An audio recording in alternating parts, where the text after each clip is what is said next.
Habang nagbibilang ako ng barya, bumulong ang cashier. Ang manugang at biyenan ko, walang hiya. Sinasamantala nila ang anak ko. Bilang ilaw ng tahanan, nagsakripisyo ako. Pero nakita lang nila kami bilang ATM. Walang pakialam. Nagtago ako. Nakita ko ang kanilang bagong kotse at ang mamahaling resibo. Akala nila wala akong trump card. Pero ang ebidensya, iyon ang lihim na yaman ko. Ninakaw nila ang 750,000. Ngayon, babawiin ko ang aming dangal at bibigyan sila ng lesson. Kung may kwento ka, kwentuhan mo ako, saan ka nanonood? Like and share.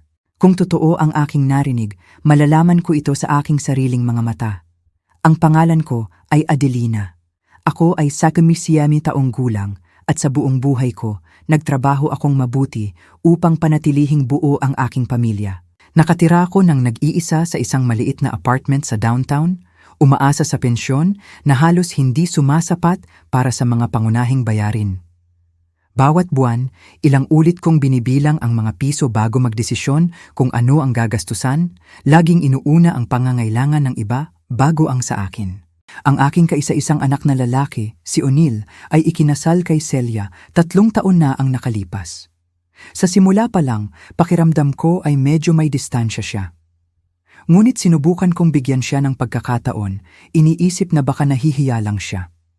Gayunpaman, sa paglipas ng panahon, nagsimula akong mapansin ang mga kakaibang bagay tungkol sa kanyang pag-uugali, bagamat hindi ko ito kailanman sinabi dahil ayaw kong magdulot ng hidwaan sa kasal ng aking anak. Ang pamilya ni Celia ay laging magalang sa akin, lalo na ang kanyang ama, si Leonardo. Ngunit mayroong isang bagay sa kanilang mga mata na hindi ko maintindihan. Lagi nilang pinag-uusapan kung gaano kahirap ang kanilang pinansyal na sitwasyon, kung paano sila nagpupumilit upang sumapat ang kita at walang pag-aatubili. Sinisikap ko silang tulungan kung kailan ko kaya.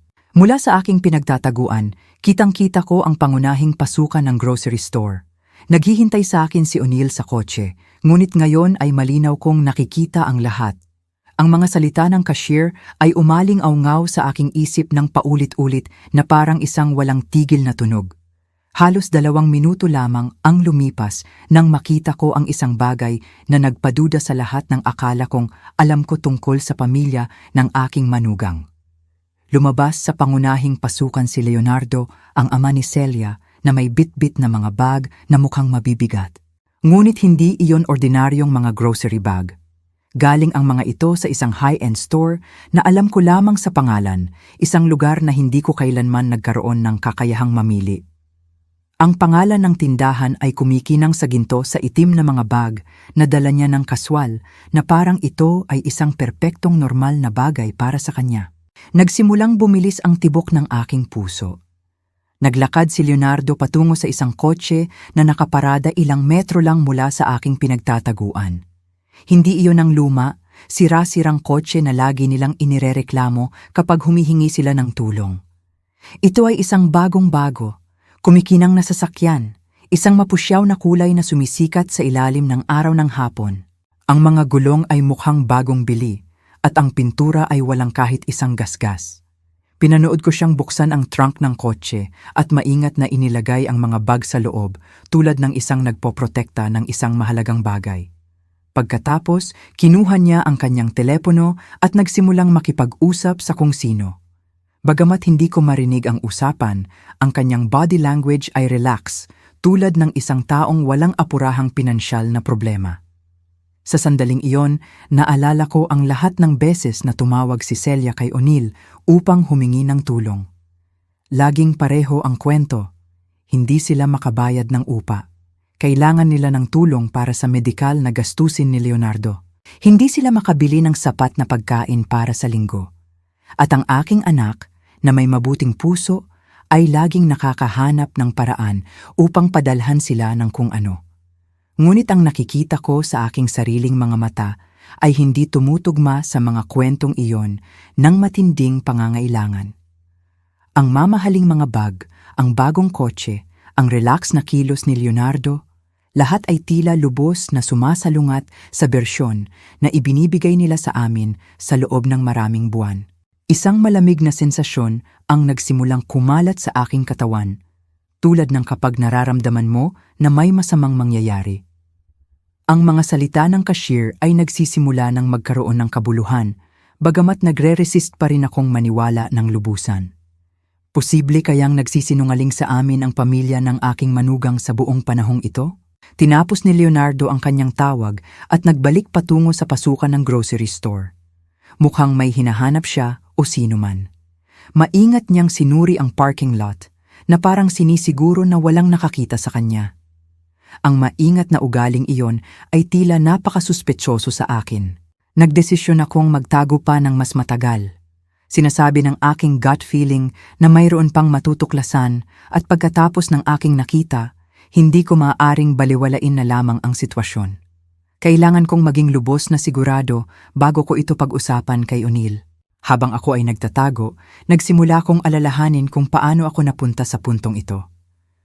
Noong umagang iyon, nagising ako na may halo-halong pananabik at kaba. Ilang buwan na ring hindi ako nakadalaw sa pamilya ni Celia at gusto kong magbigay ng magandang impresyon sa pamamagitan ng pagdadala ng isang espesyal na maibabahagi. Nagpunta ako sa aking maliit na kusina at binuksan ang garapon kung saan ko inilalagay ang aking ipon. Ang pagbilang sa mga barya na iyon ay naging isang masakit, ngunit kinakailangang ritual. Inihiwalay ko ang mga gusot na papel at barya na iniipon ko sa loob ng ilang linggo, isinasakripisyo ang maliliit na kaligayahan tulad ng kape sa panaderya o isang magasin. Eksakto akong mayroong 2,000 P2,000. Hindi iyon malaki, ngunit nagdesisyon akong gumamit ng P1,000 nito para bumili ng disenteng cake sa panaderya ng kapitbahayan. Ang natitira ay kailangan ko para sa aking mga gastusin sa susunod na linggo, pangunahin para sa aking mga gamot at ilang pangunahing grocery.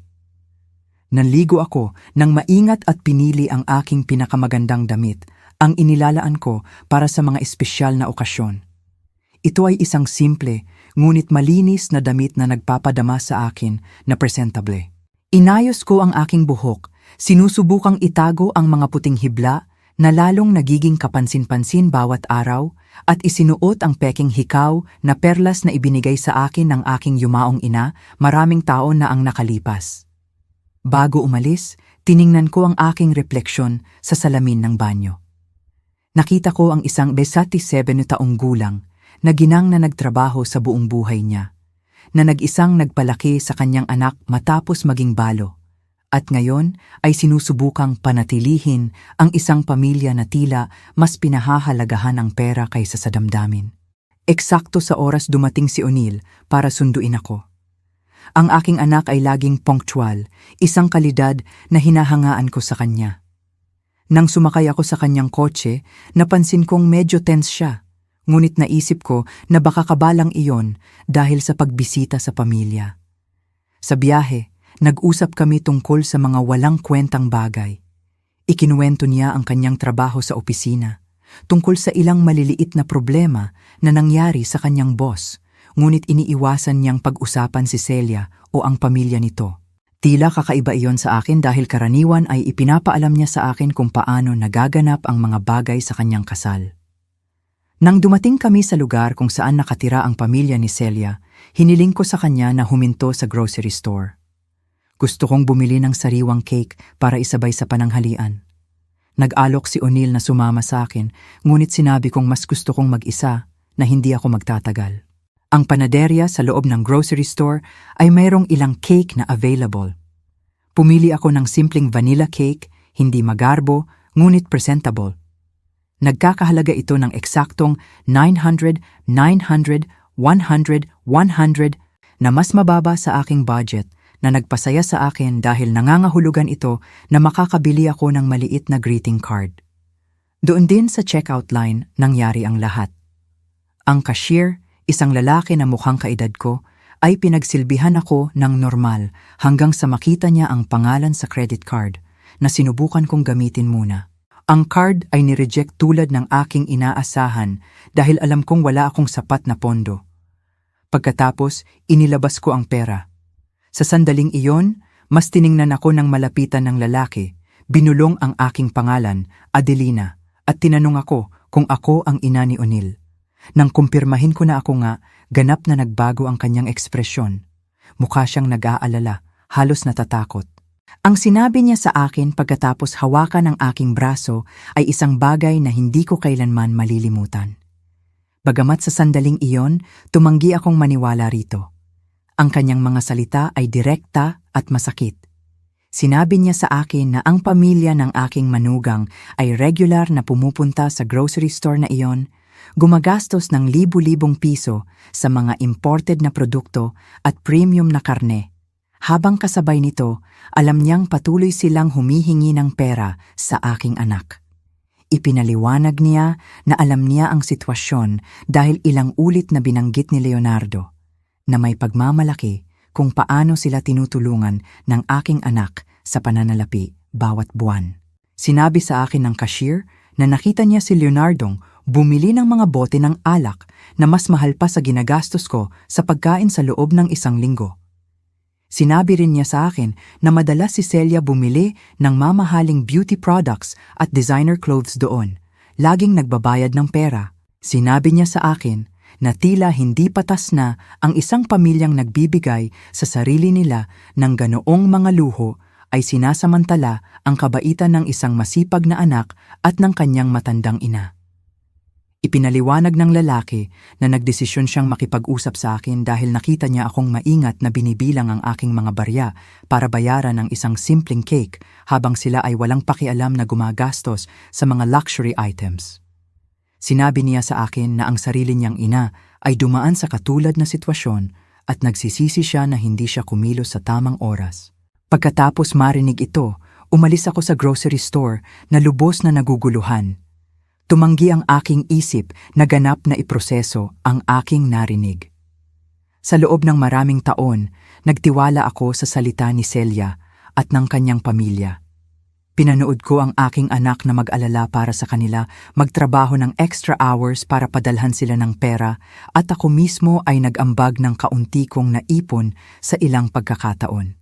Ngunit ang mga salita ng cashier ay nagtanim ng isang binhi ng pagdududa na mabilis na lumaki sa aking puso. Kaya nagdesisyon akong magtago at magmasid. Kailangan kong makita sa aking sariling mga mata kung totoo ang sinabi sa akin. Dahil ang mga kahihinatnan ng impormasyong iyon ay masyadong seryoso upang kumilos batay lamang sa mga tsismis.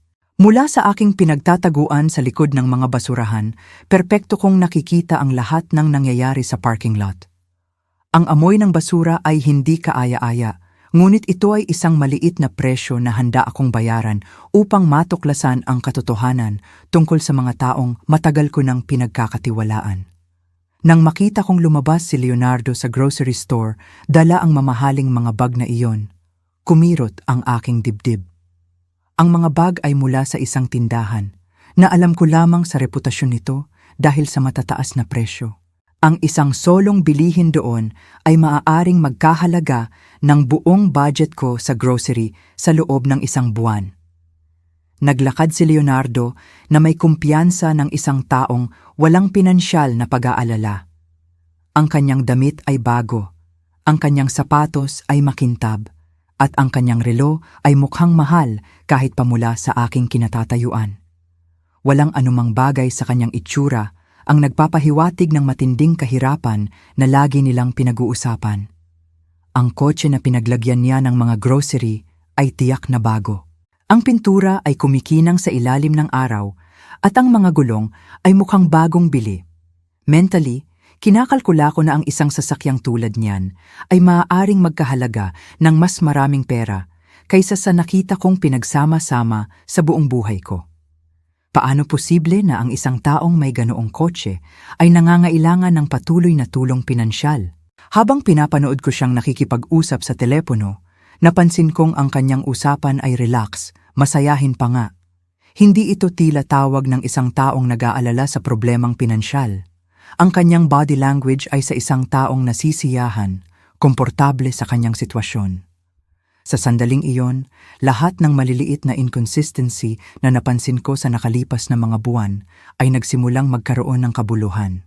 Ang mga pagkakataon na kaswal na binanggit ni Celia ang mamahaling mga kainan kung saan siya kumain, na dinadahilan na imbitasyon lang iyon mula sa mga kaibigan. Ang mga komento tungkol sa bagong damit na sinasabi niyang nakuha niya sa incredible sales. Ang mga larawan sa social media na nagpapakita ng isang lifestyle na hindi tumutugma sa kanilang patuloy na paghingi ng tulong. Tinapos ni Leonardo ang kanyang tawag sa telepono at nagsimulang maglakad pabalik patungo sa pasukan ng grocery store. Ang kanyang mga kilos ay may kumpiyansa, hindi nagmamadali, tulad ng isang taong may lahat ng oras sa mundo. Nagbigay iyon sa akin ng pagkakataon upang masuri ang kanyang itsura at pag-uugali mula sa aking pinagtataguan. Hindi lamang ang kanyang damit ang bago, kundi ito ay may magandang kalidad. Ang kanyang suot na polo shirt ay may perpektong hiwa na makikita mo lang sa mga specialty stores, at ang kanyang pantalon ay perpektong may plancha.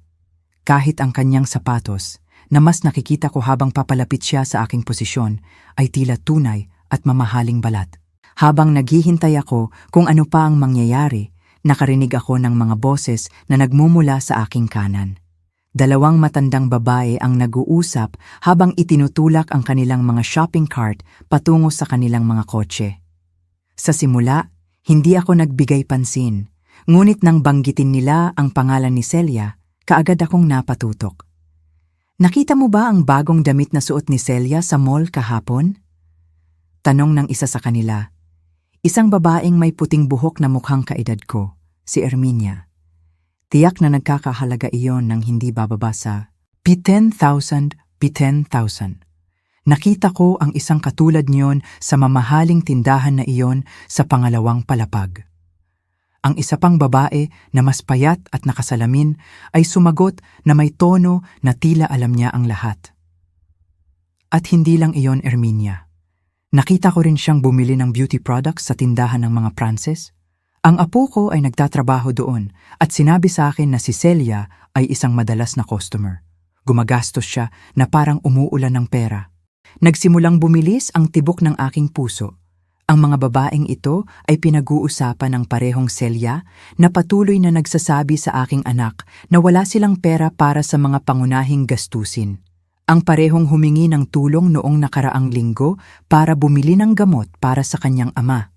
Nagpatuloy si Erminia. Ang pinakanakakagulat sa akin ay kung paano siya laging bumibili ng mga bagong bagay.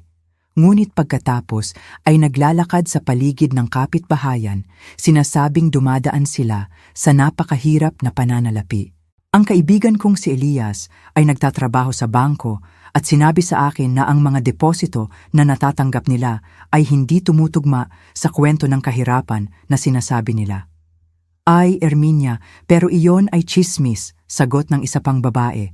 Bagamat sa isang tono na nagpapahiwatig na mayroon siyang sariling pagdududa. Bagamat kailangan kong aminin, tila kakaiba sa akin na kaya nilang bayaran ang upa sa malaking bahay na iyon kung talagang sila ay naghihirap sa pananalapi tulad ng sinasabi nila. Nakatira ang aking anak sa parehong block nila at sinasabi niya sa akin na halos bawat linggo, dumarating ang mga delivery truck na may grocery mula sa pinakamahal na grocery store sa lungsod. Mga bilihin na aabutin tayo ng ilang buwan para makayanan. Nagpatuloy ang dalawang babae sa paglalakad palayo habang nag-uusap, ngunit narinig ko pa ang ilang fragment ng kanilang pag-uusap. Binanggit nila ang tungkol sa mga party na inorganisa kamakailan ng pamilya ni Celia. Mga party na may saganang, high-quality na pagkain, imported na alak, at mamahaling dekorasyon. Bawat salita na narinig ko ay parang isang saksak sa aking puso. Sa loob ng maraming buwan, naaawa ako sa pamilyang iyon, nag-aalala sa kanilang kapakanan, hinihiling sa aking anak na tulungan sila kapag kaya niya, at nag-aambag pa nga ako ng sarili kong maliit na ipon sa ilang pagkakataon. Naalala ko ang oras na direktang tumawag sa akin si Celia, umiiyak sa telepono, sinasabing kailangan nila ng agarang tulong para bayaran ang doktor ni Leonardo. Sinabi niya sa akin na kailangan nilang pumili sa pagitan ng pagbili ng gamot o pagkain at hindi nila alam kung ano ang gagawin. Nang gabing iyon, hindi ako makatulog sa pag-iisip tungkol sa kanilang pagdurusa. Kinabukasan, pumunta ako sa bangko at nag-withdraw ng 7,500. mula sa aking emergency savings, pera na iniipon ko para sa isang posibleng medikal na emerhensya ko. Ngunit nagdesisyon akong ibigay sa kanya dahil hindi ko kayang isipin na sila ay nagdurusa habang ako ay makakatulong. Ngayon, nakikinig sa mga babaeng ito na nag-uusap tungkol sa marangyang lifestyle ng parehong pamilya. Pakiramdam ko ako ang pinakatangang babae sa mundo. Paano ako naging ganoon ka-naive? Paano hindi ko nakita ang mga senyales na tila halata sa buong kapitbahayan? Lumabas ulit si Leonardo sa grocery store. Sa pagkakataong ito ay may mas maliit na bag. Nagbalik siya patungo sa kanyang kotse, ngunit huminto siya upang makipag-usap sa isang lalaki na naghuhugas ng kotse malapit sa kanya. Hindi ko marinig ang usapan, ngunit pareho silang tila relax at palakaibigan. Ang lalaking kausap ni Leonardo ay nakasuot ng damit trabaho, ngunit masasabi mong nire-respeto niya si Leonardo. Ang kanyang body language ay nagpapahiwatig na si Leonardo ay isang tao na may tiyak na status sa kapitbahayan, isang taong may kapangyarihan, marahil dahil sa kanyang pinansyal na sitwasyon. Pagkatapos ng ilang minuto, nakita kong may inabot si Leonardo sa lalaki. Mula sa aking distansya, mukha itong pera. Ilang bill na ibinigay niya ng walang halatang pagsisikap. Kung talagang dumadaan sila sa hirap sa pananalapi, tulad ng sinasabi nila, paano niya kayang magbigay ng pera sa mga estranghero ng ganoon kadali? Sa sandaling iyon, nag-vibrate ang aking telepono. Ito ay isang text message mula kay O'Neil na nagtatanong kung ano ang nangyari. Bakit ako nagtatagal sa grocery store? Nakalimutan ko na siya, naghihintay pa rin sa akin sa kotse, marahil ay nag-aalala sa aking pagkaantala. Mabilis akong sumagot na papalabas na ako, na napakatagal ng pila. Isang kasinungalingan.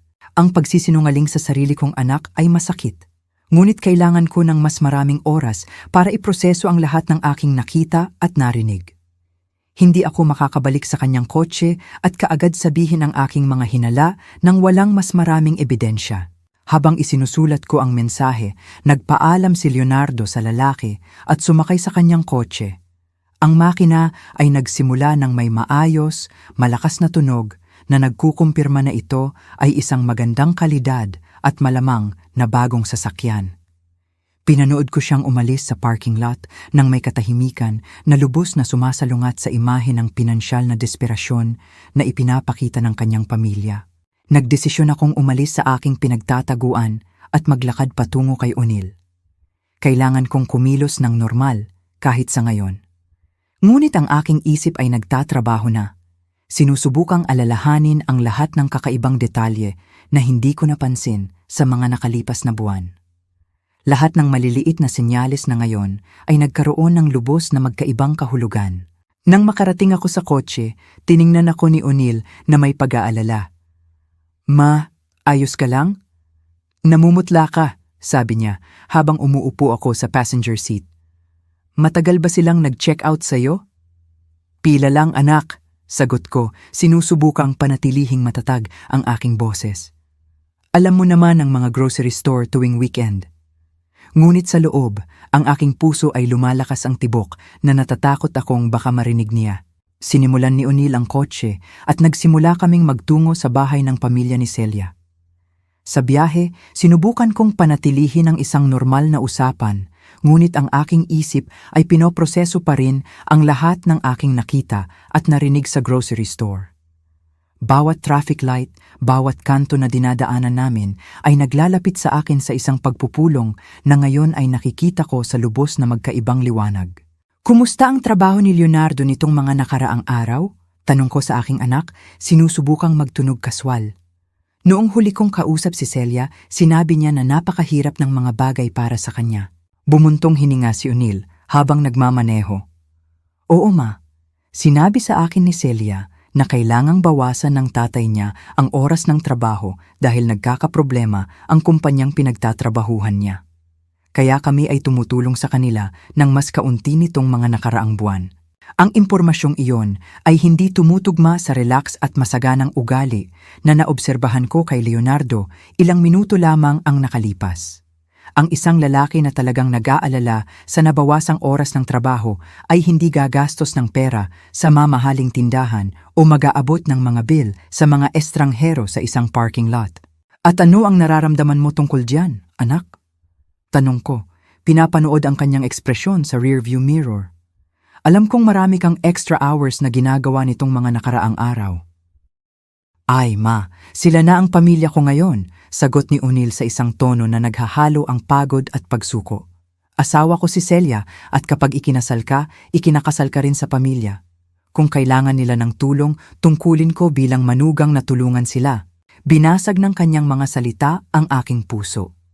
Ang aking anak, ang mabait at masipag na lalaki na pinalaki ko ay isinasakripisyo ang kanyang sariling kapakanan para sa mga taong mula sa aking natuklasan ay sinasamantala ang kanyang kabutihang loob.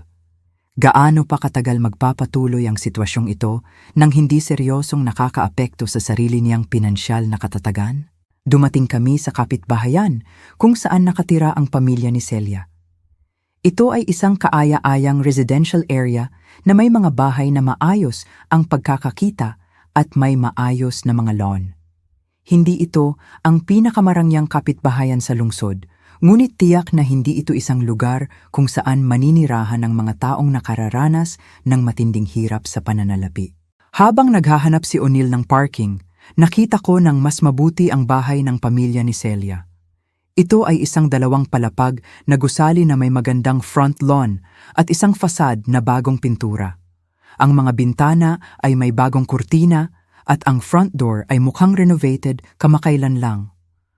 Mukhang napakaayos ng bahay, komento ko, sinusubukang makakuha ng mas maraming impormasyon.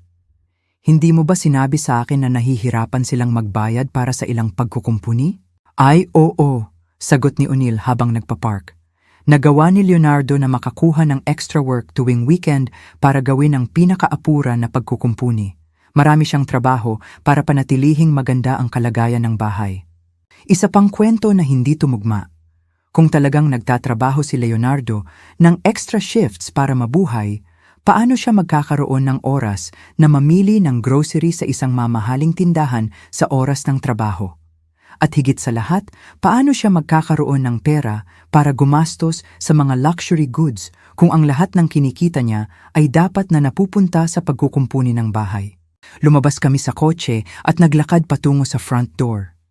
Dala ni O'Neil ang ilang bagay na dinala niya habang ako ay may dala ng aking cake at isang halo ng kaba at kuryosidad na lumalaki sa bawat hakbang. Bago pa kami makapag-ring ng doorbell, bumukas ang pinto at lumabas si Celia na may nagniningning ng ngiti. Ang una kong impresyon ay lubos na pagkabigla. Ang kanyang itsura ay ganap na nagbago mula noong huli ko siyang makita, 1 buwan pa lang ang nakalipas. Nakasuot siya ng isang damit na tiyak na hindi mura. Ang tela ay mukhang may excellent quality. Ang hiwa ay perpekto at ang masiglang mga kulay ay nagbigay sa kanya ng isang elegante at sopistikadong itsura. Ang kanyang sapatos ay malinaw na bago, na may kintab na tanging mga bagong bili lang ang mayroon, at ang kanyang handbag ay perpektong tumugma sa kanyang damit. Ngunit ang pinakanakakagulat sa akin ay ang kanyang buhok at makeup. Mayroon siyang propesyonal na gupit na makukuha mo lang sa mamahaling mga salon, na may highlights na kumikinang sa sikat ng araw. Ang kanyang makeup ay walang kapintasan.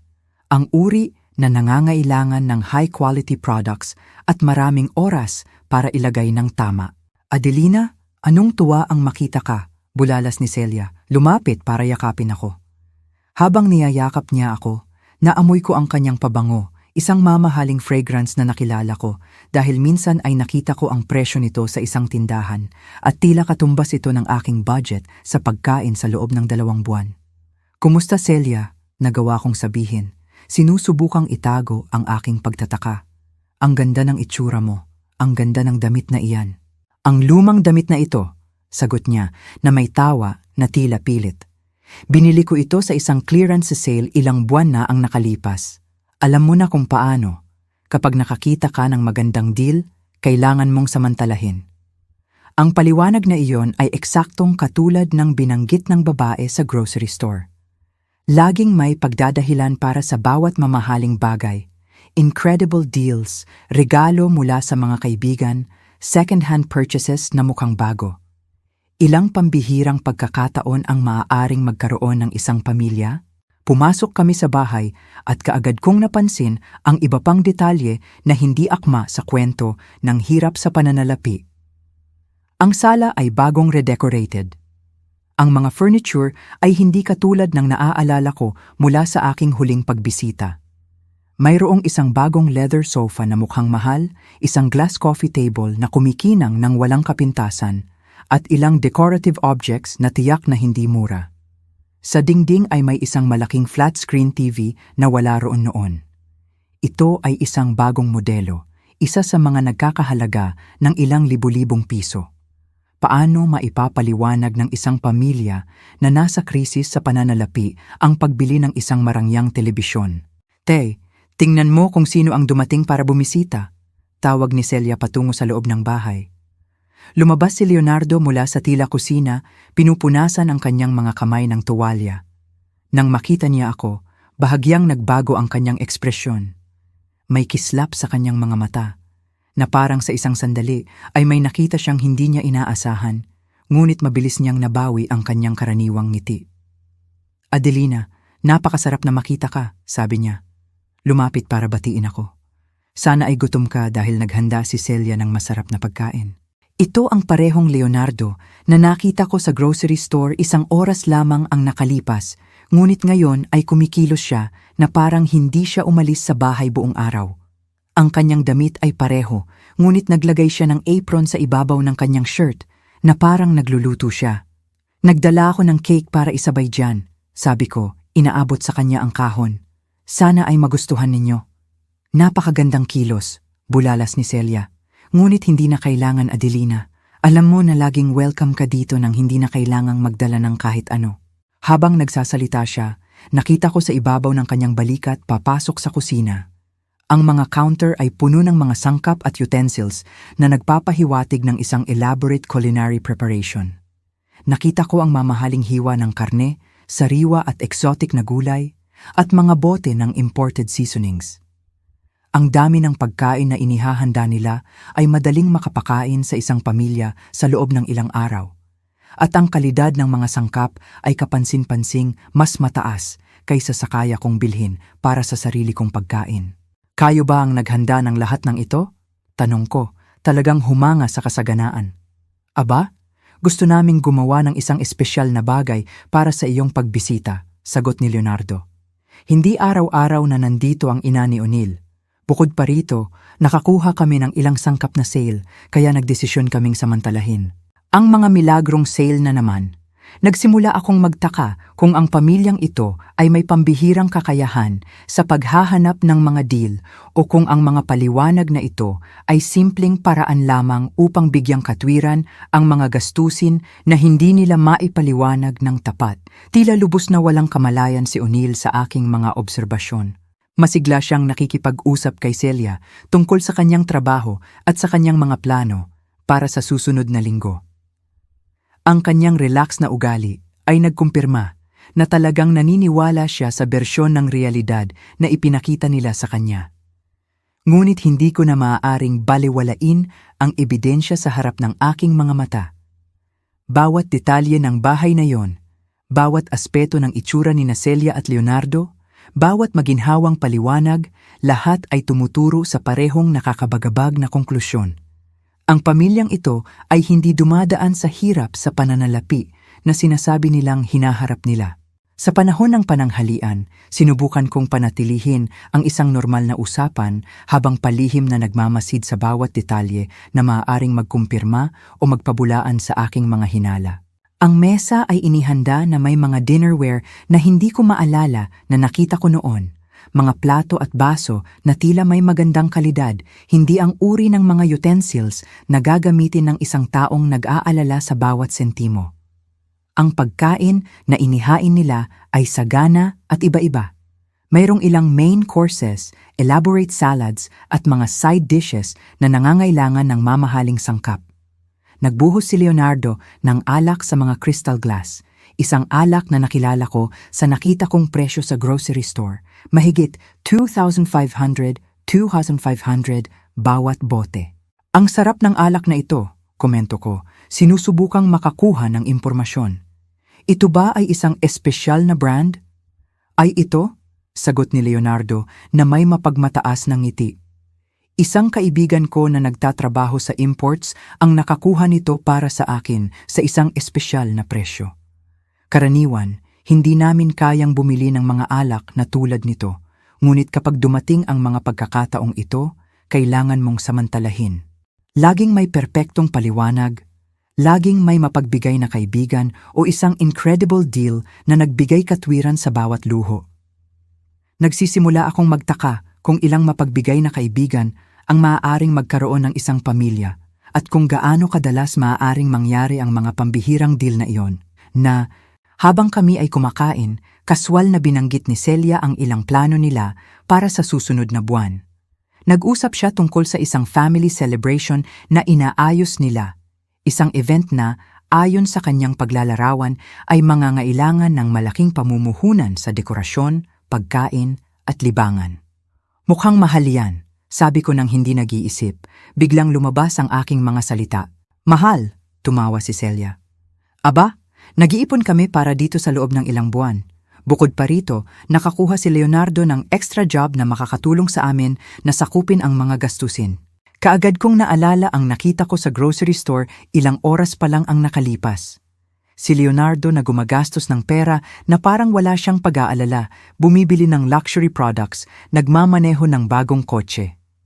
Ano ang totoo tungkol sa kanyang sitwasyon sa trabaho? Anong klaseng extra job ang nakuha mo, Leonardo? Direkta kong tanong. Sa isang sandali, nakita ko ang isang ekspresyon ng pagkaasiwa na dumaan sa kanyang mukha, na parang nahuli siya sa aking tanong, ngunit mabilis niyang nabawi ang kanyang sarili.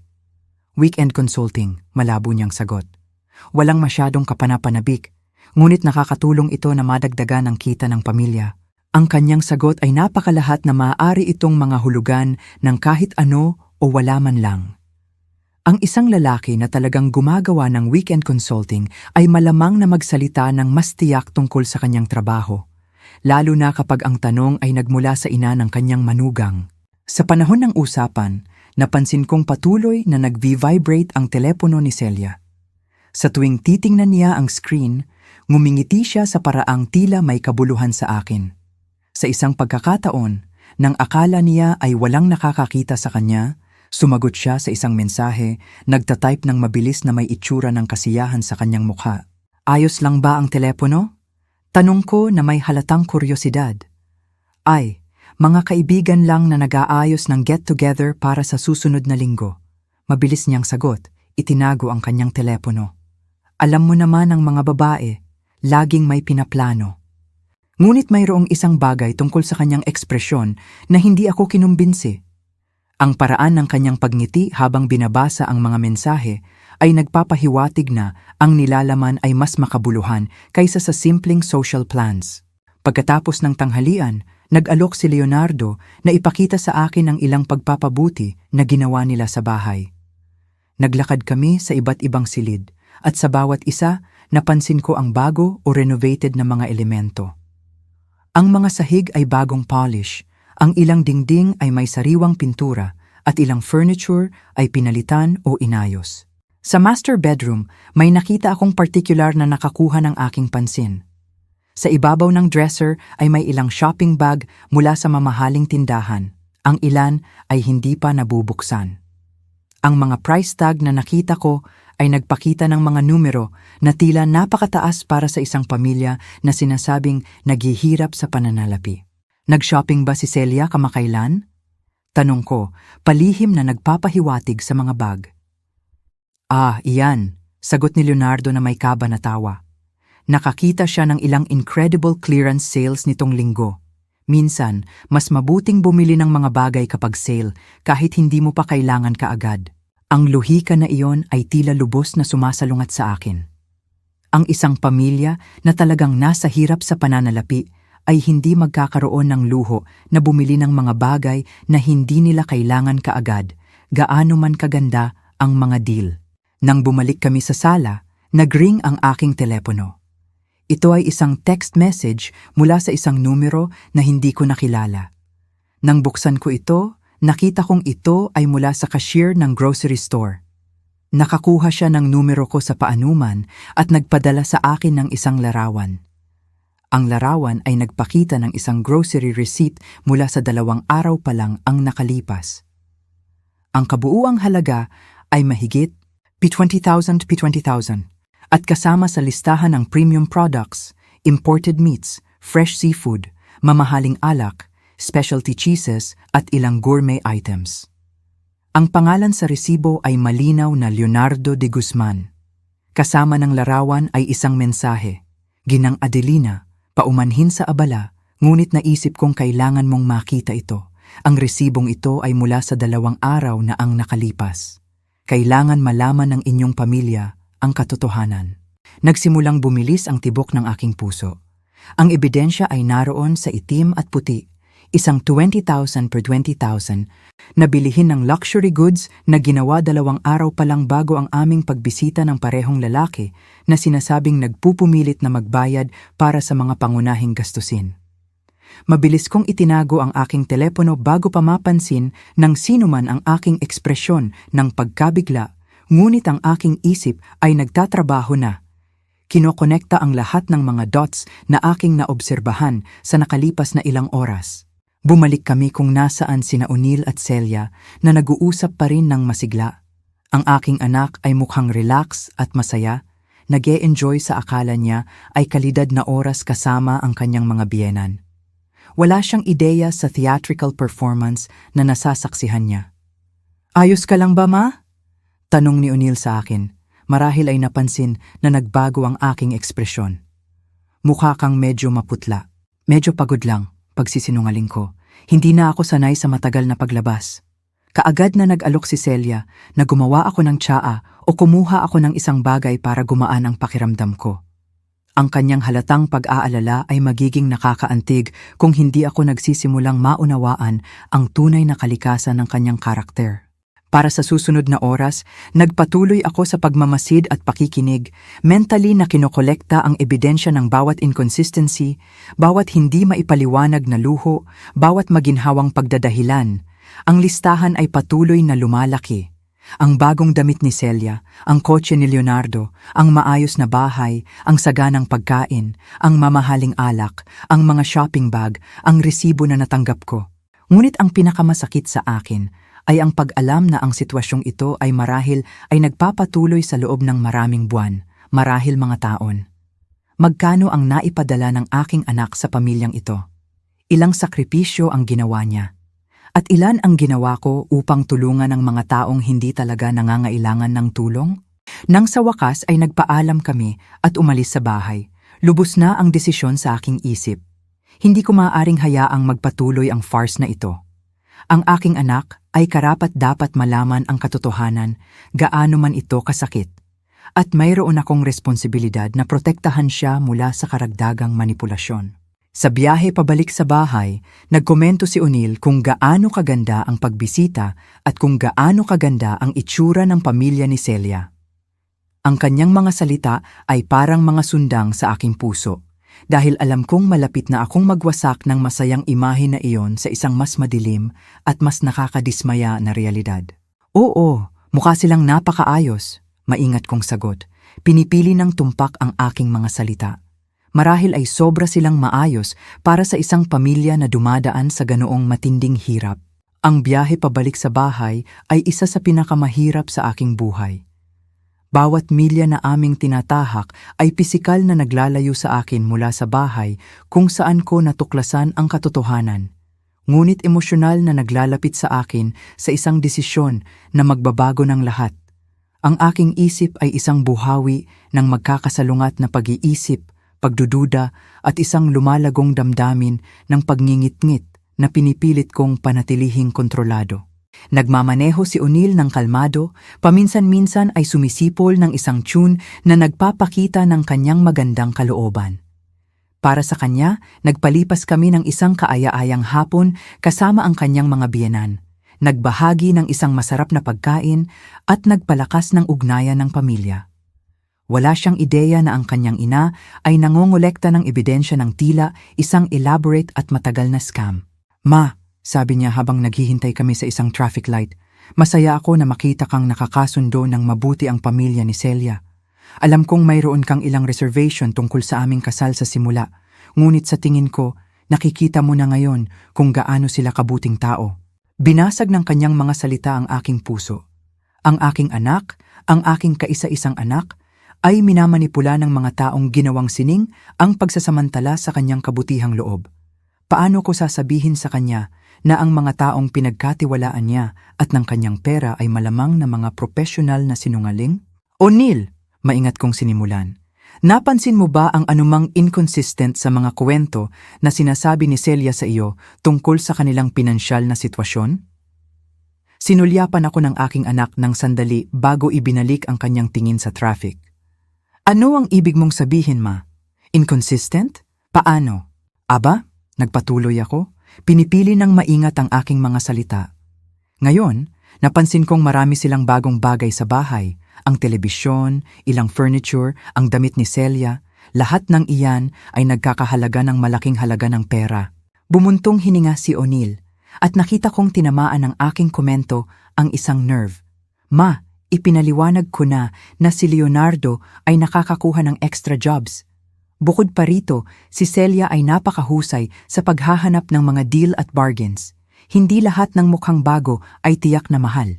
Ngunit hindi ba sa tingin mo ay kakaiba na ang isang pamilya na nangangailangan ng patuloy na tulong para sa mga pangunahing gastusin ay kayang bumili ng napakaraming luho sa parehong oras?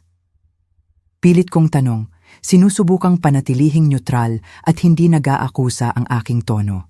Hindi sila luho, ma, sagot ni O'Neil na may bahid ng defensiveness sa kanyang boses. Sila ay mga pangunahing pangangailangan na nagawa nilang matugunan salamat sa maraming pagsisikap at sakripisyo. Binili nila ang TV na second-hand. Ang furniture ay isang one-time opportunity at ang damit ni Celia ay mula sa clearance sales. Bawat pagdadahilan na inuulit ng aking anak ay eksaktong katulad ng narinig ko kina Leonardo at Celia sa tanghalian.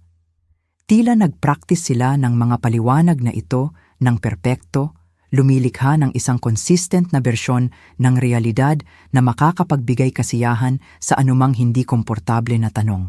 Nagdesisyon akong subukan ang ibang approach. Anak, nakakita ka na ba ng anumang mga resibo o dokumento na nagkukumpirma sa mga incredible deals na ito?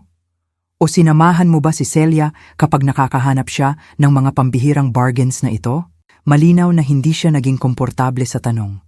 Nakita ko ang kanyang mga kamay na bahagyang humigpit sa steering wheel. Ma, bakit ang daming tanong? Asawa ko si Celia. Kung sinabi niya sa akin na nakakuha siya ng isang bagay na sale, naniniwala ako sa kanya. Ang kasal ay batay sa tiwala. Kinumpirma ng kanyang sagot ang nagsimula kong hinala. Hindi kailanman nakakita si O'Neil ng direktang ebidensya ng mga sinasabing deal at extra jobs. Bulag siyang naniniwala sa lahat ng sinasabi nila sa kanya dahil nagtitiwala siya sa mga taong mahal niya. Siyempre anak, malambing kong sagot. Ang tiwala ay fundamental sa kasal, ngunit mahalaga ring protektahan ang sarili mula sa mga taong maaaring samantalahin ang tiwalang iyon. Nagsasaad ka ba na dinadaya ako ni Celia at ng kanyang pamilya? Tanong ni O'Neil. Ngayon ay malinaw na naiinis. Ma, napakaseryosong akusasyon iyan. Hindi ako nag-aakusa ng sino man. Mabilis kong sabi, napagtanto kong masyado akong nagpumilit. Nagpapahayag lamang ako ng ilang pag-aalala na mayroon ako bilang isang ina na nagmamahal sa iyo at gustong makita kang masaya at masagana.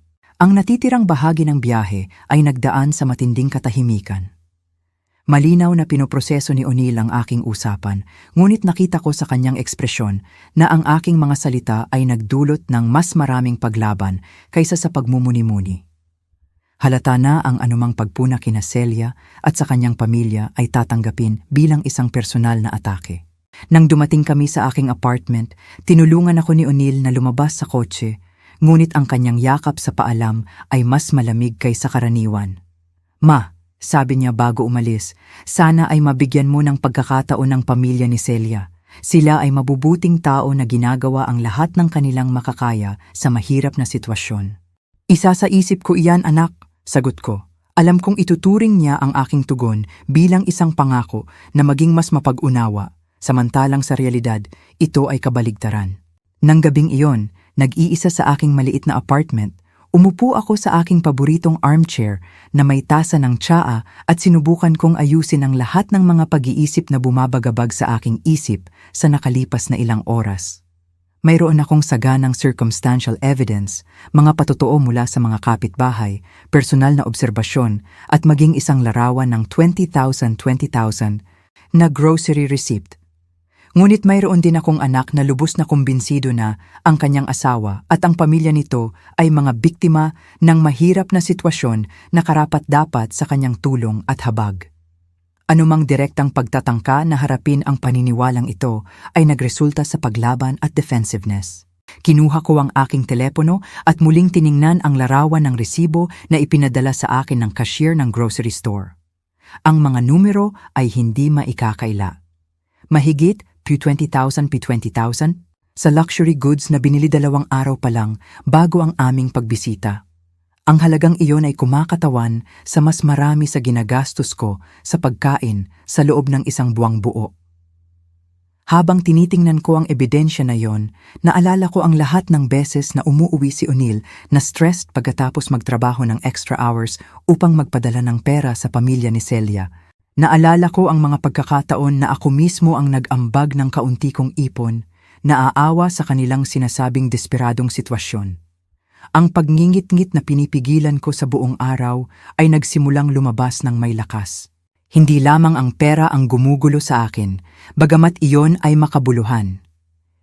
Ito ay ang emosyonal na manipulasyon, ang sistematikong pagsasamantala sa mabubuting damdamin ng aking anak, at ang kinakalkulang paraan kung paano sila bumuo ng isang web ng mga kasinungalingan upang panatilihin ang kanilang lifestyle sa kapinsalaan ng aming pamilya.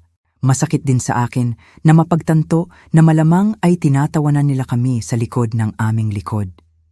Sa tuwing nagpapadala kami ng pera, sa tuwing nag-aalala kami sa kanilang kapakanan, sa tuwing nagsasakripisyo kami upang tulungan sila, marahil ay nakita nila ito bilang ebidensya ng aming naivety at kadalian na manipulahin. Ngunit ang pinakapinahirapan sa akin ay ang tanong kung ano ang gagawin sa impormasyong ito.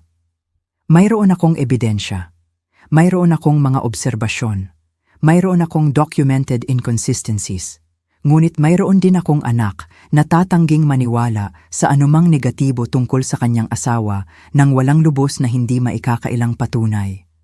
Kung kikilos ako ng masyadong mabilis o masyadong confrontational, tatakbo ako sa panganib na itaboy si O'Neil at itulak siya ng mas lalo kay Celia.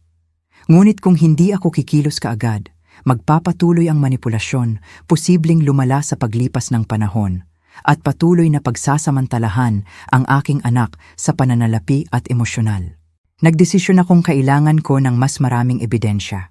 Ebidensya na napakalinaw at hindi maikakaila na kahit si O'Neil ay hindi ito maaaring itanggi o gawing rationalize. Hindi ako maaaring umasa lamang sa mga obserbasyon at hinala. Kailangan ko ng konkretong patunay na magbubunyag ng tunay na kalikasan ng mga taong nandayaya sa aking pamilya. Nang gabing iyon, bago ako matulog, gumawa ako ng isang desisyon na magbabago sa takbo ng mga pangyayari na sumunod.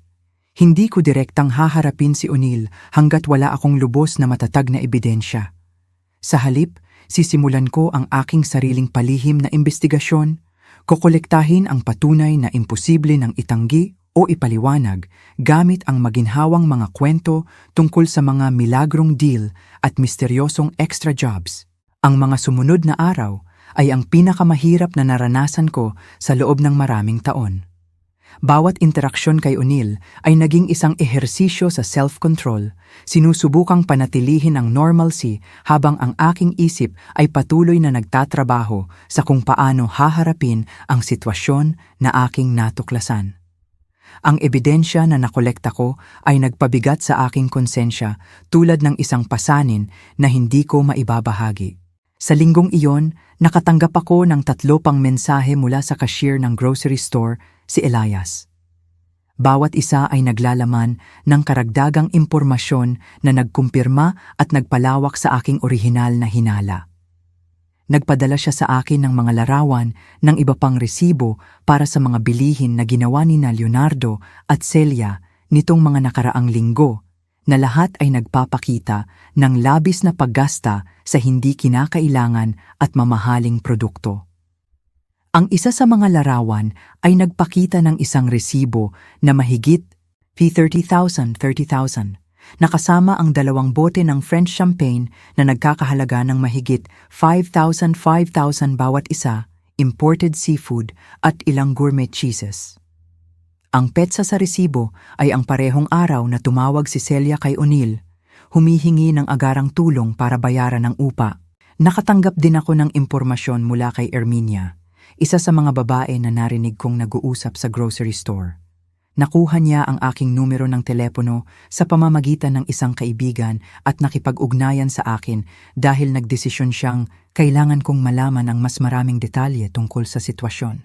Sinabi sa akin ni Erminia na ang pamilya ni Celia ay nag-oorganisa ng regular na mga party sa kanilang bahay, mga event na may profesional na catering at mamahaling dekorasyon. Inilarawan niya ang isang birthday party para kay Leonardo na nagkakahalaga, ayon sa komento ng mga bisita, ng ilang daang libong piso sa pagkain, inumin at libangan. "Adelina," sinabi niya sa akin sa isang tawag sa telepono, "ang aking anak na babae ay nakatira sa parehong block at sinasabi niya sa akin na ang mga delivery truck na may mamahaling bilihin, damit, appliances, furniture ay patuloy na dumarating. Hindi iyon normal para sa isang pamilya na sinasabing nasa krisis sa pananalapi." Bawat bagong piraso ng impormasyon ay nagpapahirap na panatilihin ang aking katahimikan. Ngunit alam kong kailangan ko ng tamang sandali at pagkakataon upang ipakita ang lahat ng ito kay O'Neill sa paraang hindi madaling madismiss o maging rationalize. Ang sandali ay dumating noong Miyerkules ng gabi nang dumating si O'Neill upang bisitahin ako pagkatapos ng trabaho. Mukha siyang lalo na tired at stressed. Nang tanungin ko siya kung ano ang problema, sinabi niya sa akin na humingi si Celia ng karagdagang pera para sa isang medikal na emerhensya para kay Leonardo. Kailangan niya ng isang maliit na operasyon. Paliwanag ni O'Neill, kinukuskos ang kanyang sentido na may malinaw na senyales ng tensyon. Hindi sakop ng insurance ang lahat at kailangan nila ng P10,000 sa Biyernes. Nagtatrabaho ako ng double shifts sa buong linggo upang makalap ang pera. Iyan na ang huling patak. P10,000 para sa isang sinasabing medikal na emerhensya na hiniling ng parehong pamilya na gumastos ng 30,000 sa champagne at seafood. Ilang araw pa lang ang nakalipas. Hindi ko na maaaring hayaang magsakripisyo pa ang aking anak para sa mga elaborate na kasinungalingan na ito.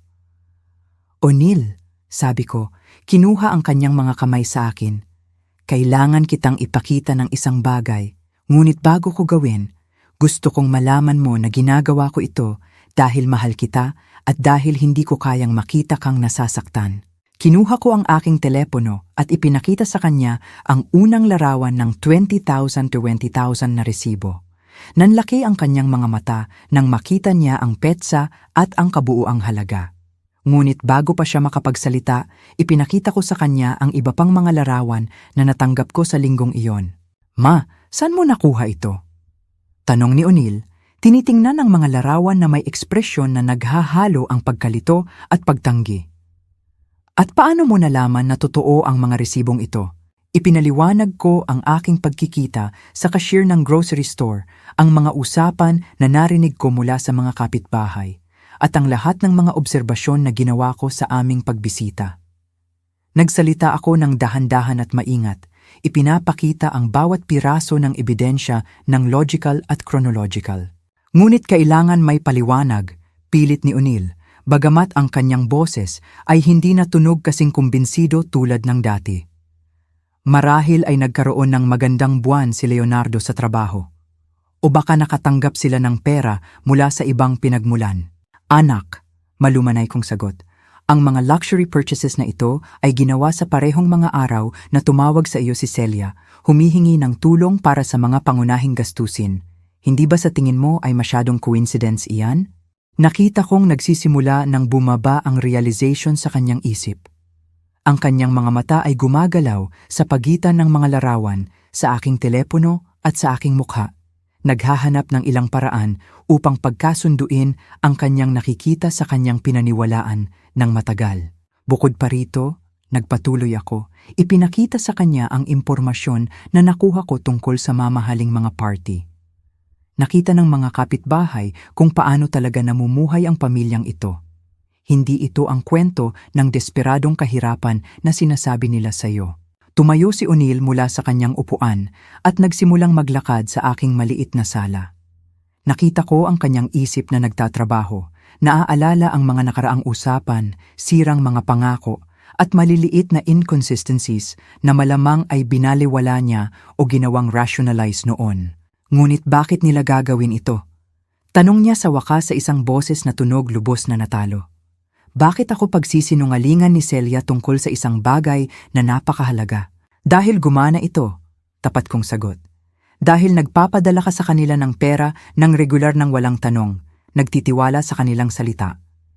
Para sa kanila, ikaw ay isang maaasahang pinagmulan ng karagdagang kita na maaari nilang gamitin upang panatilihin ang isang lifestyle na hindi nila kayang bilhin kung hindi. Nagsimulang magbuo ang mga luha sa mata ng aking anak. Ang makita ang kanyang sakit ay nagbasag sa aking puso. Ngunit alam kong kinakailangan ito upang mapalaya siya mula sa mapanirang manipulasyon na ito. Magkano ang naibigay ko sa kanila sa kabuuan? Tanong niya, bagamat tila natatakot siya sa sagot. Nakarating kami sa sandali ng ganap na katotohanan. Ayon sa sinabi mo sa akin sa nakalipas na mga buwan, marahil ay mahigit 250,000.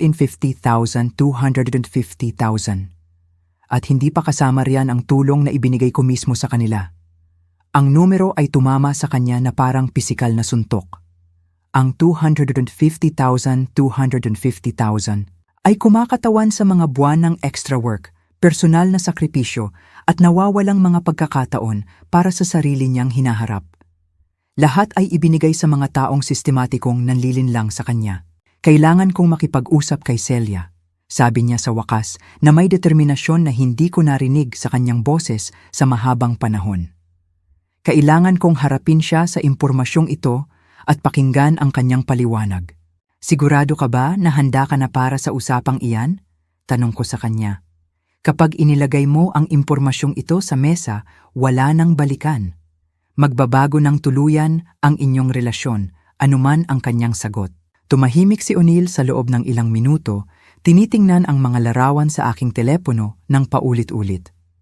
Nakita ko siyang pinoproseso, hindi lamang ang pinansyal na ebidensya, kundi pati na rin ang emosyonal na implikasyon ng pagiging dinaya ng taong mahal niya. Ma, sabi niya sa wakas, salamat sa pagpapakita mo sa akin nito. Alam kong mahirap para sa iyo na magdesisyon kung sasabihin sa akin o hindi, ngunit tama ka. Kailangan kong malaman ang katotohanan. Niyakap ko siya ng mahigpit, naramdaman ang parehong ginhawa at pag-aalala tungkol sa kung ano ang susunod na mangyayari. Ang katotohanan ay sa wakas ay lumabas. Ngunit ngayon ay dumating ang pinakamahirap na bahagi. Harapin ang mga kahihinatnan ng mga tao ng kasinungalingan at manipulasyon. Ano ang gagawin mo ngayon? Tanong ko. Uuwi ako ngayong gabi at magkakaroon kami ng isang seryosong usapan ng aking asawa. Sagot ni O'Neil na may katatagan na hindi niya ipinakita sa loob ng maraming buwan. At depende sa sasabihin niya, gagawa ako ng ilang mahahalagang desisyon tungkol sa aming hinaharap. Umalis si O'Neil sa aking apartment ng gabing iyon na may determinasyon na hindi ko nakita sa kanya sa loob ng maraming buwan. Nanatili akong gising ng napakatagal, hindi makatulog. Nagtataka kung paano magaganap ang paghaharap sa pagitan ng aking anak at ng kanyang asawa. Alam kong ang susunod na ilang oras ay magiging crucial para sa hinaharap ng aming pamilya.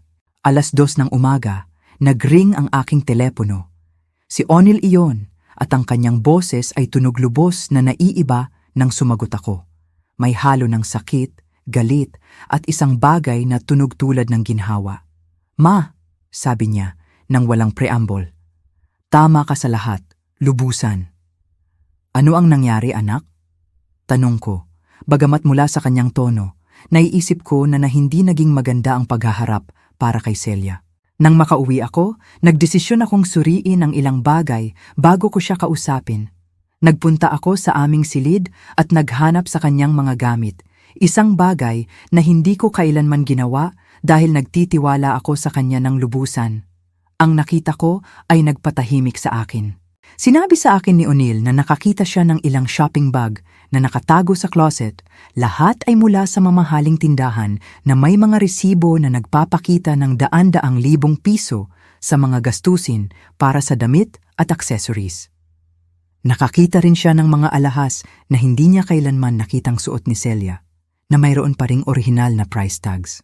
Ngunit hindi iyon ang pinakamasamang bahagi, Ma. Sa kanyang purse, nakakita ako ng isang notebook kung saan isinulat niya ang lahat ng pera na hiniling niya sa akin sa nakalipas na 2 taon. Bawat kasinungalingan, bawat emerhensya, bawat imbento na kwento ay documented doon na parang ito ay isang trabaho. Bumagsak ang aking puso nang marinig ko ito. Ang sitwasyon ay mas malala pa sa aking naisip. Hindi lamang sila nagsisinungaling tungkol sa kanilang pinansyal na sitwasyon, kundi nagtatago sila ng detalyadong record ng kanilang scam na parang ito ay isang lehitimong negosyo. At ano pa ang nasa notebook na yon? Tanong ko, bagamat natatakot ako sa sagot. Mga plano para humingi pa ng mas maraming pera, mapait na sagot ni O'Neill. Nabanggit niya na ang susunod na kwento ay isang dental emergency para sa kanyang ina na magkakahalaga ng $90,000. Mayroon din siyang mga notes kung paano niya ako paparamdamin na nagkasala kung magdududa ako o magtanong ng masyadong marami. Ang malamig na pagkalkula ng lahat ng iyon ay nagkasakit sa akin. Hindi iyon mga pagkakamali o hindi pagkakaunawaan. Ito ay isang sistematikong manipulasyon na dinisenyo upang samantalahin ang mabubuting damdamin ng aking anak. At kailan mo siya hinarap sa lahat ng ito? Tanong ko. Sa simula, sinubukan niyang itanggi ang lahat, nagpatuloy si O'Neill. Sinabi niya na ang mga bilihin ay regalo mula sa mga kaibigan, na ang notebook ay para lang sa pagtatala ng mga gastusin sa bahay, na mali ang pagkakaintindi ko sa lahat. Ngunit nang ipakita ko sa kanya ang mga larawan na mayroon ka ng mga resibo ng grocery store, ganap na nagbago ang kanyang strategy. Paano ito nagbago? Nagalit siya. Sumigaw siya sa akin na wala akong karapatan na tingnan ang kanyang mga gamit, na ang aking pamilya ay hindi talaga siya tinanggap at nakasalanan mo ang lahat dahil naglagay ka ng mga ideya sa aking isip. Sinabi niya na ikaw ay laging isang meddling mother-in-law na gustong sirain ang aming kasal. Ang mga akusasyon na iyon ay masakit, ngunit hindi ako nagulat. Iyon ay tipikal ng mga profesional na manipulator na subukang baligtarin ang sitwasyon at maging biktima kapag hinarap sa ebidensya ng kanilang mga kasinungalingan. Ngunit ang pinaka-nakaapekto sa akin, nagpatuloy si O'Neill, ay nang sa wakas ay umamin siya ng katotohanan. Sinabi niya sa akin na ang kanyang pamilya ay hindi kailanman nasa krisis sa pananalapi, na si Leonardo ay may stable na trabaho na nagbabayad ng mabuti at na ang lahat ay isang strategy para samantalahin ang aking kabutihang loob. Ginamit niya ang salitang iyon ng partikular, samantalahin. Eksaktong salitang iyon, Ma. Sinabi niya na madali akong kumbinsihin at na ang aming pamilya ay may pera na kaya naming ibahagi, na parang kami ang responsable sa pagpapanatili ng kanilang marangyang lifestyle. Ang usapan ay nagpatuloy ng mahigit 1 oras. Ikinuwento sa akin ni O'Neill ang bawat detalye ng paghaharap, bawat kasinungalingan na nabunyag, bawat manipulasyon na sa wakas ay nalantad. Ang larawan na lumabas ay ng isang pamilya na ginawang paraan ng buhay ang panlilinlang. Tinawagan ko rin si Leonardo sa panahon ng argumento, patuloy ni O'Neill. Gusto kong marinig ang kanyang bersyon ng mga pangyayari. Sa simula, sinubukan niyang manatili sa orihinal na kwento, ngunit nang sabihin ko sa kanya na alam ko na ang katotohanan, umamin din siya ng lahat. At ano ang sinabi ni Leonardo? Sinabi niya na nagdesisyon sila mula sa simula na ako ay isang magandang match para kay Celia dahil mayroon akong stable na trabaho at isang pamilya na makakatulong sa kanila sa pananalapi. Sinabi niya sa akin na hindi iyon personal, na negosyo lang iyon, na parang ginawa nito ang lahat na ayos lang. Ang kalamigan ng pag-amin na yon ay nagpatahimik sa akin. Hindi lamang nila dinaya ang aking anak, kundi nakita nila siya mula sa simula bilang isang pinagmulan ng kita, hindi bilang isang tao na may sariling damdamin at pangangailangan. At ano ang sinabi ni Celia nang umamin ang kanyang ama ng lahat? Tanong ko. Iyon ang pinaka-nagbunyag na bahagi ng buong gabi, sagot ni O'Neil na may mapait na tawa. Nagagalit siya sa kanya dahil sinira niya ang plano. Hindi siya galit dahil sinaktan ng mga kasinungalingan ng aming kasal, kundi dahil umamin ang kanyang ama at sinira ang kanyang kakayahan na ipagpatuloy ang panlilinlang sa akin. Para sa susunod na oras, ikinuwento sa akin ni O'Neil kung paano niya natuklasan ang mas maraming detalye tungkol sa lawak ng mga kasinungalingan. Ang sinasabing medikal na emerhensya ay hindi kailanman nag-exist. Ang mga problema sa trabaho ni Leonardo ay ganap na gawa-gawa. Kahit ang mga incredible deals na nagpaliwanag sa lahat ng kanilang luho ay may mas simpleng paliwanag. Simpleng binibili lang nila ang gusto nila gamit ang pera na regular na ipinapadala sa kanila ng aking anak. Ang pinakamasakit sa akin, Ma, sinabi niya sa akin patungo sa dulo ng aming usapan, ay hindi lang ang pera na nawala sa akin.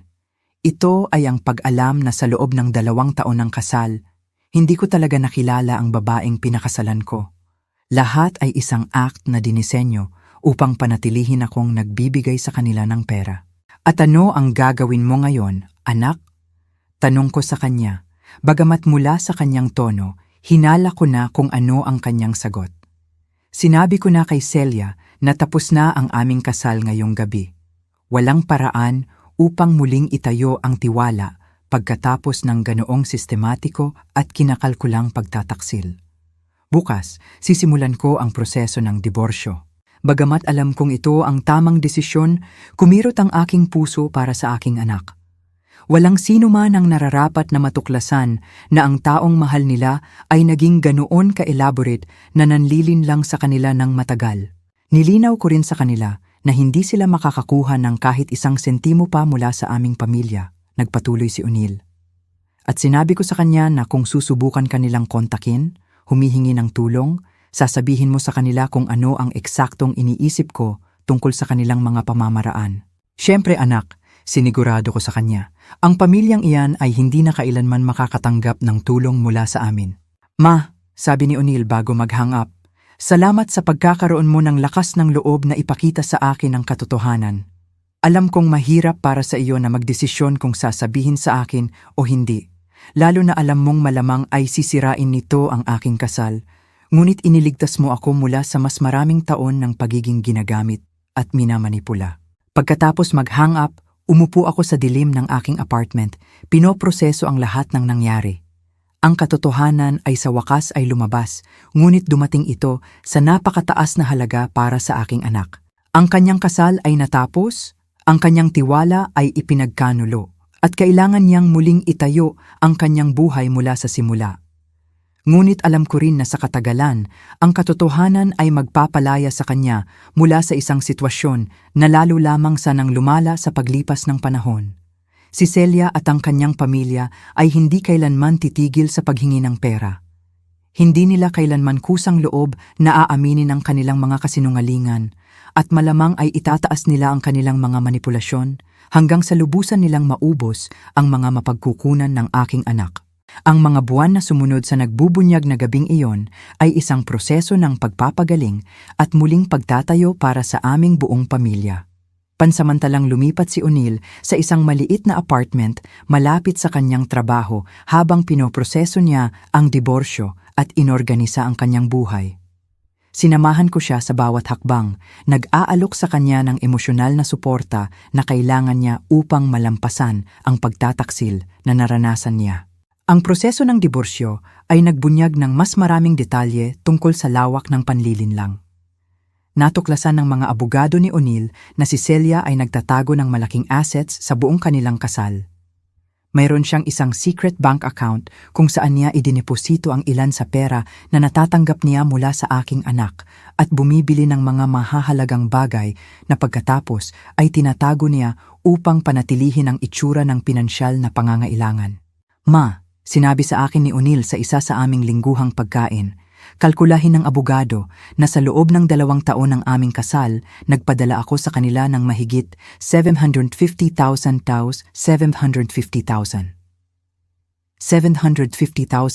na maaari kong ginamit upang bumili ng bahay, upang mamuhunan sa aking hinaharap, o upang tulungan ka kapag kailangan mo ito. Ang numero ay malalim na nakaapekto sa akin. Ito ay kumakatawan sa mga tao ng tapat na trabaho ng aking anak, isinakripisyo para sa mga taong nakita siya lamang bilang isang pinagmulan ng madaling kita. Ngunit ang pinaka-ipinagmamalaki ko ay ang makita kung paano nag-mature si O'Neil sa pamamagitan ng masakit na karanasang ito. Sa panahon ng legal na proseso, sinubukan ni Celia at ng kanyang pamilya na kontakin ako sa ilang pagkakataon.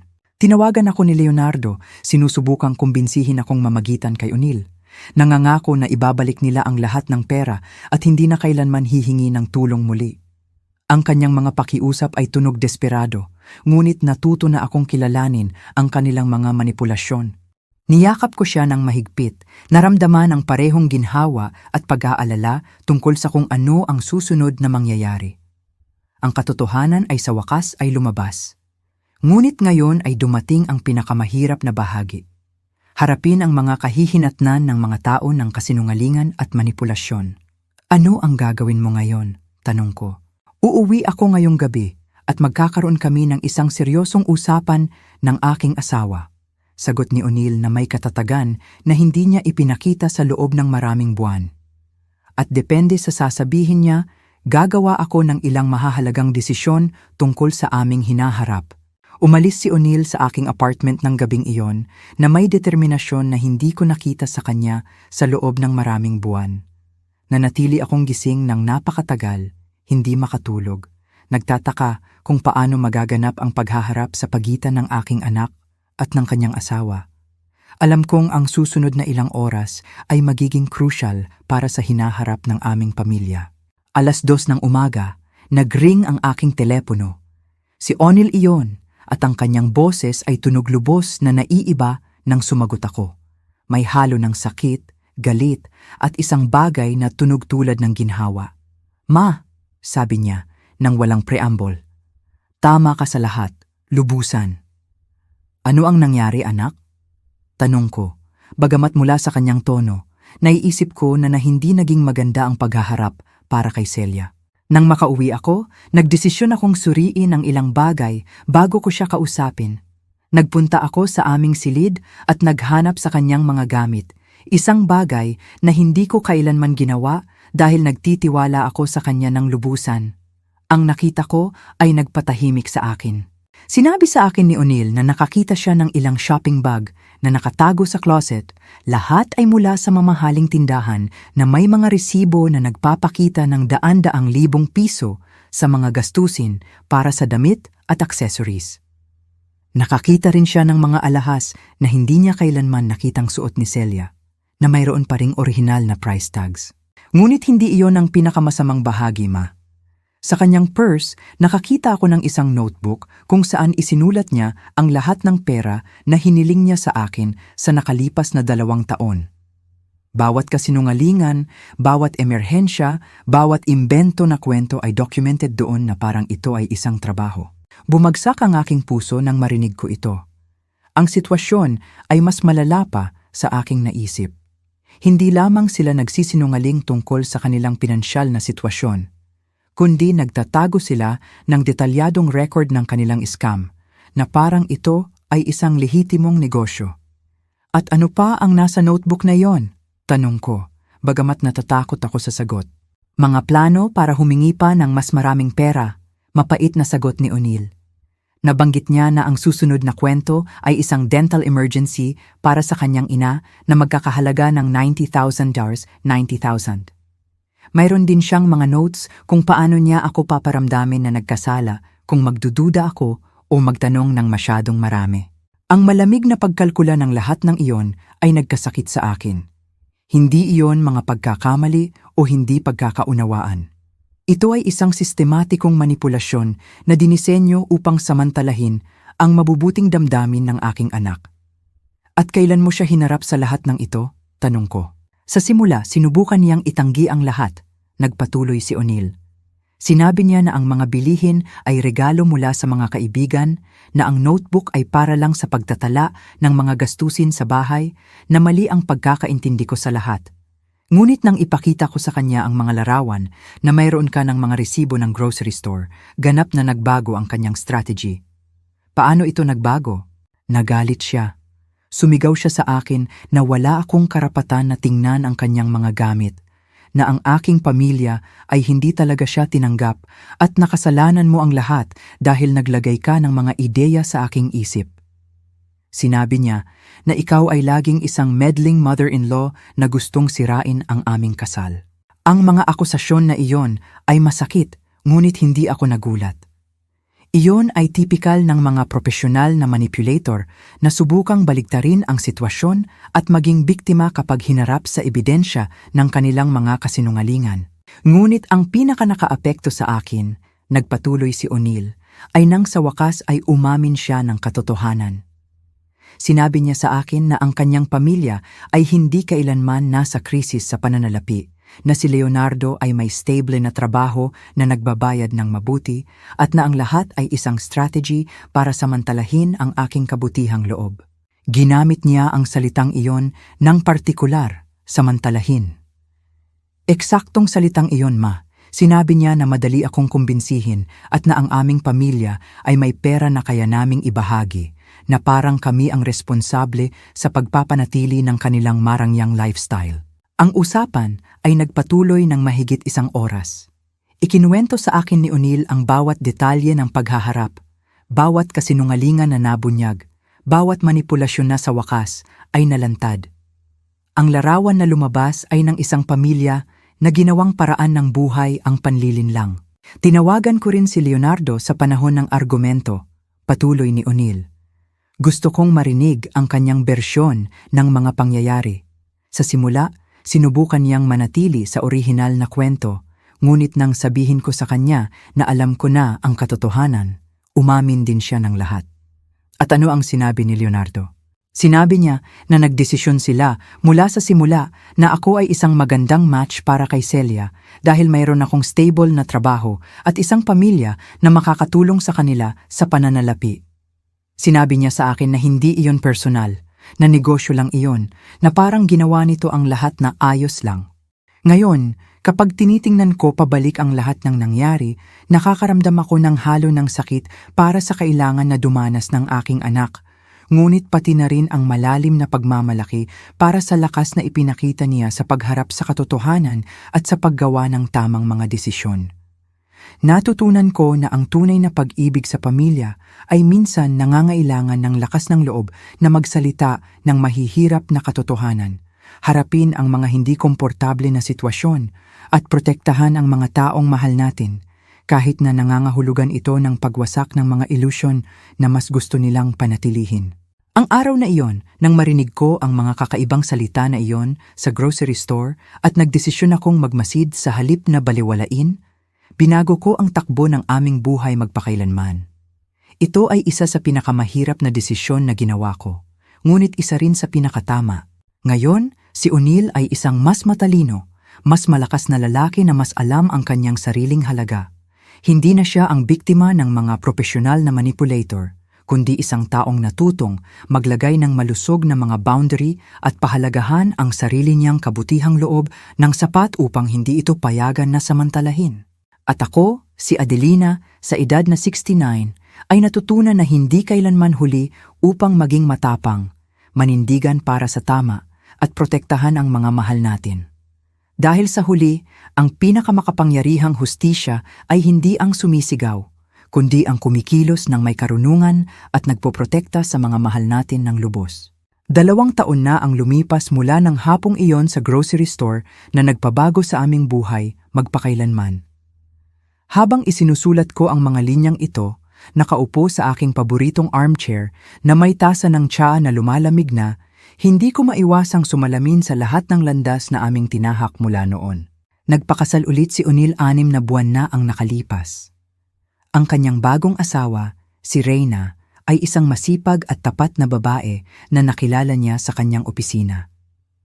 Ang pinakagusto ko sa kanya ay hindi lamang ang kanyang transparency sa lahat ng ginagawa niya, kundi ang paraan kung paano niya nirerespeto ang relasyon ko sa aking anak. Hindi niya kailanman sinubukan na makialam sa pagitan namin o nagpakita ng kahit katiting na interes sa aming family finances.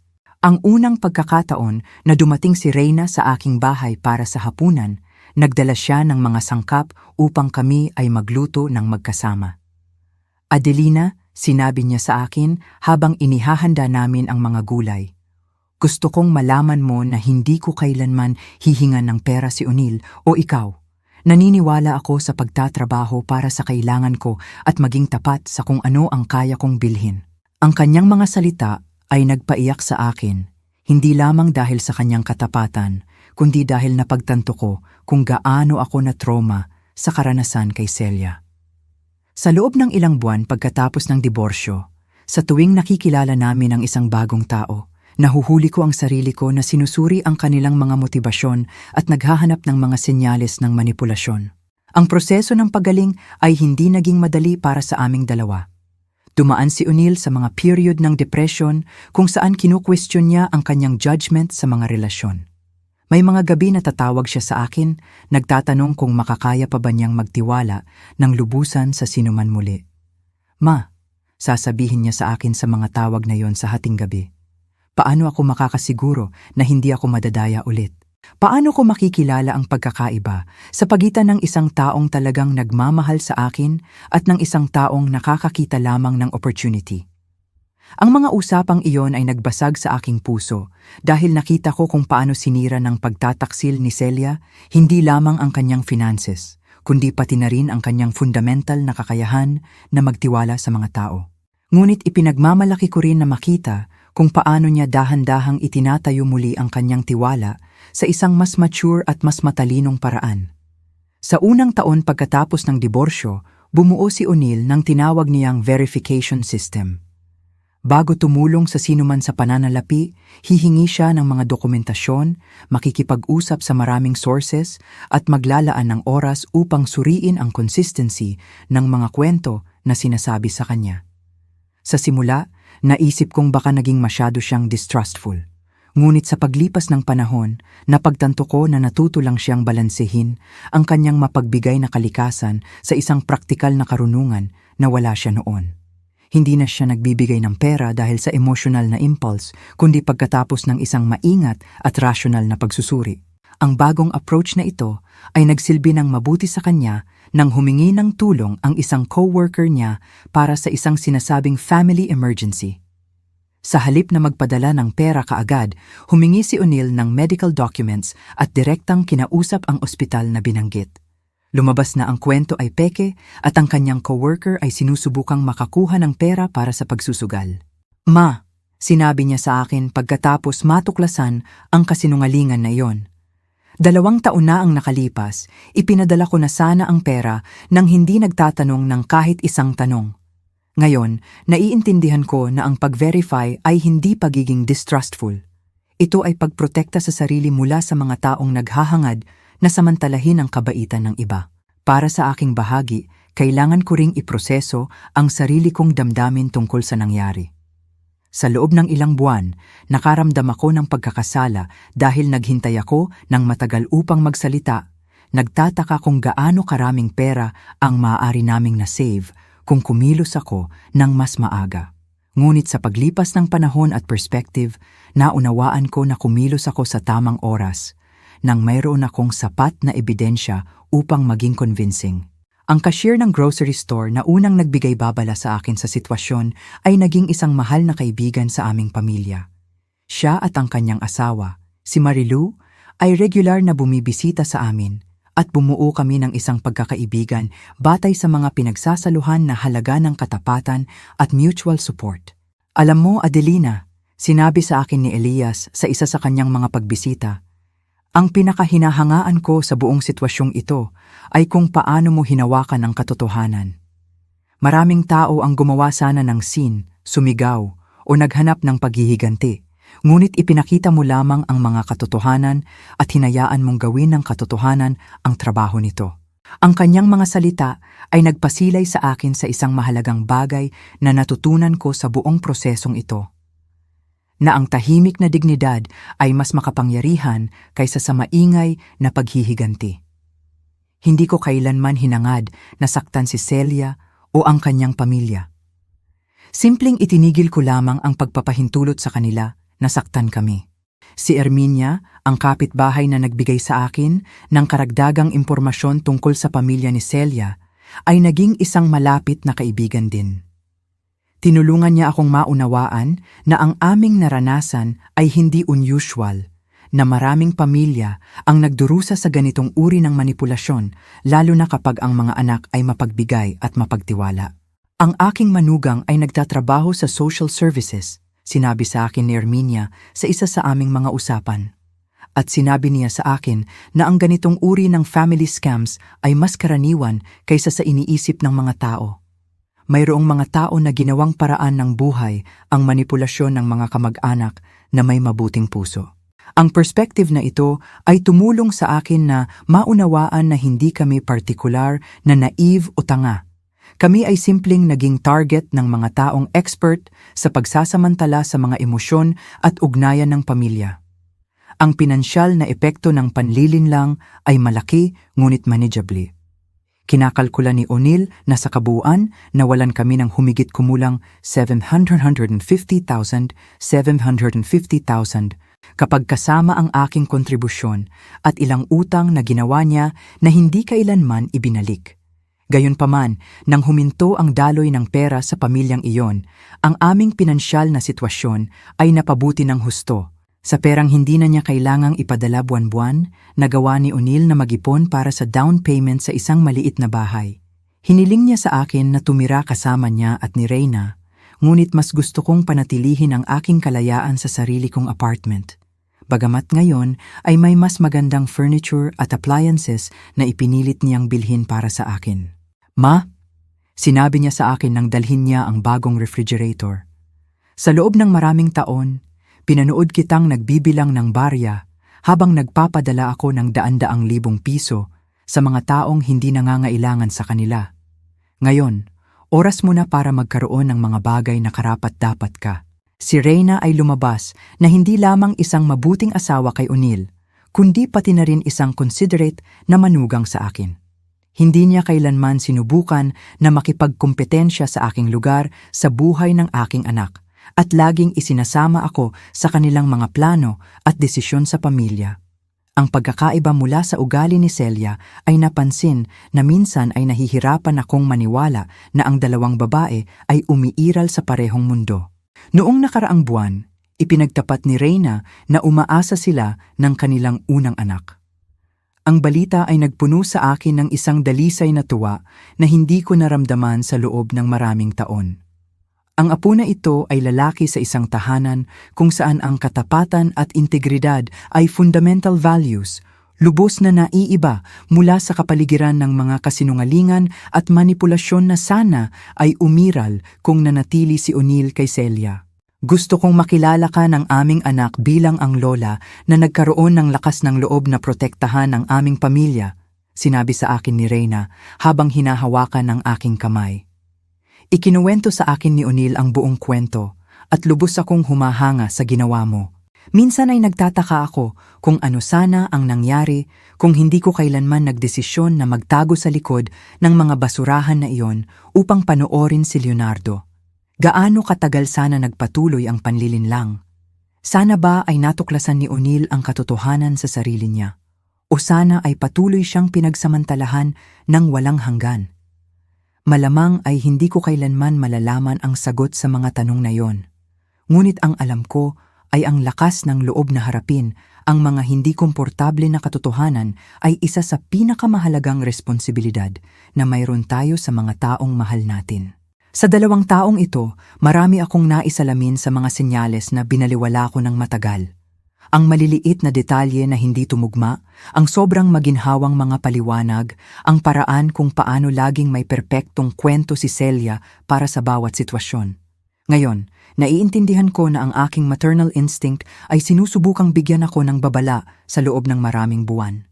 Ngunit pinatahimik ko ang mga pagdududa na iyon dahil ayaw kong lumikha ng hidwaan. Natutunan ko na ang pagpapanatili ng kapayapaan ng pamilya ay hindi dapat dumating sa halaga ng pagpapahintulot na pagsamantalahan ang pamilya. Minsan, ang pinakadakilang kilos ng pag-ibig ay ang lumikha ng kinakailangang hidwaan upang protektahan ang mga taong pinakamahalaga. Ngayon sa edad na 69, pakiramdam ko ay mas matalino at mas malakas ako kaysa sa loob ng mga dekada. Hindi lamang dahil tinulungan ko ang aking anak na iligtas mula sa isang mapanirang sitwasyon, kundi dahil pinatunayan ko na hindi kailanman huli upang maging matapang, manindigan para sa tama at protektahan ang mga mahal natin. Ang karanasan ay nagturo sa akin na ang tunay na lakas ay wala sa pag-iwas sa mga problema, kundi sa pagharap sa kanila ng may dignidad kapag kinakailangan, at na minsan ang pinakamahirap na desisyon ay ang pinakatama rin, kahit na ang buong epekto nito ay maaari lamang pahalagahan sa paglipas ng panahon. Umalis si O'Neill, matigas ang loob, hawak niya ang lahat ng resibo, ang lahat ng ebidensya. Sa wakas, ang lihim na kasinungalingan ni Celia ay lalabas. Pero ako, naiwan sa aking upuan, puno ng kaba. 750,000 ang nawala, pero mas masakit ang pagtataksil sa tiwala. Hindi ko alam kung anong mangyayari sa paghaharap nila ngayong gabi. Ang pag-ibig ba ay matatalo ng kasakiman? O magiging malaya na ang aking anak? Kailangan naming mabawi ang aming dangal. Kailangan matuto sila ng lesson sa ginawa nilang walang utang na loob. Magdarasal ako. Hihintayin ko ang tawag ni O'Neill.